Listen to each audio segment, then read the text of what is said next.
Hello, fellow players of Hero Wars. I'm Jay. Welcome to Jay vs. Hero Wars. Today I'll be talking about the Great Storm event as well as the few approaches that we have for the map. So without further ado, let's check it out.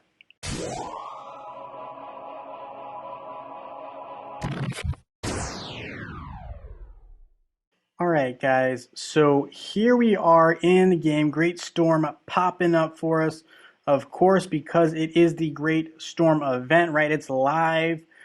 We got it right here.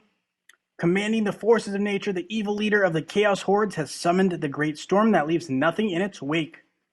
What's her true purpose? No one knows that yet, but the storm is coming. Behold its true power. So the Long Storm daily login, right? You get some action points. Love it.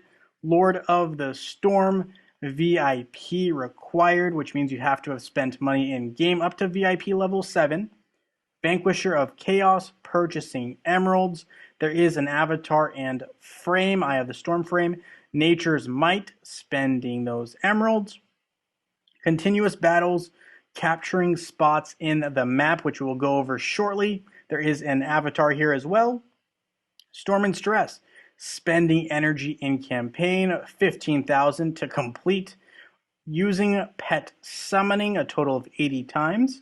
We also have opening chests in the Sanctuary Adventure for additional action points. Actually, no, sorry. This is in the Sanctuary Adventure, so this is your standard adventure. So let's check out this particular map that we have for adventures. Now, it's very, very standard. So there's really only two ways you can go if you're trying to complete the entire map using the least number of moves. Basically, you can go clockwise, right, which is this way, and counterclockwise, which is this way. So what you'd want to do is you can see that there, if this is your first time, you can see there's numbers associated with these, meaning that this is the amount of storm resistance that is applicable to that spot. So here you really only have two options. You can go to 3 or 2. That's pretty much it when you're starting. And what you're going to want to do if you're trying to get every single one of these spots is stick to the outside and middle all the way until you go all the way around. So for instance, right, I'm going to back up here. So you would start at, let's say, 3. Then you could go to 4 or 7 and continue all the way around, right? And then you come here all the way around, continuing in this like kind of a spiral-ish pattern where you're just going through the outside the entire time, and you'd save the inner ring for last. And the reason being that there's a great amount of storm resistance needed to basically combat those spots. You can see 260 is the total storm resistance. You only get 5 bonus storm resistance per enemy you defeat. So for instance, let's fight this first one here. I'm going to use the team we have already in place. And once you fight, so as soon as I can fight here, I should be able to skip the matchup if I so desire. And I probably do here. So I'm just going to go ahead and pause, skip battle.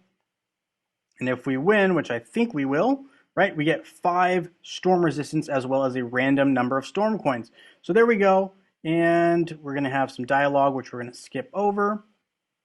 But basically, that's why you're going to want to stick with the outer rings. So you can do as I mentioned earlier, you can go counterclockwise this way, or you can go clockwise this way, and basically do the same thing where you'd stick to the outer rings or outer, I guess, points of the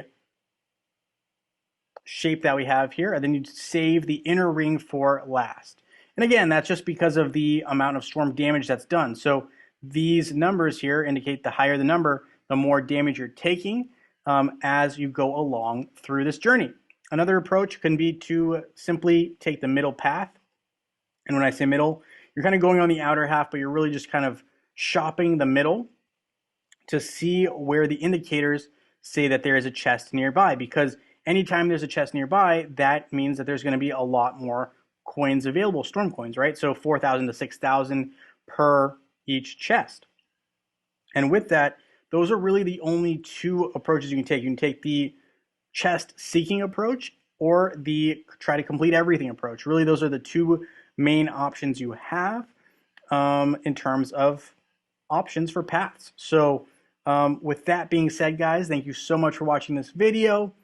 I really do appreciate it. If you don't mind hitting that thumbs up button and subscribing, that would be much appreciated. And I look forward to seeing you guys all in Dominion.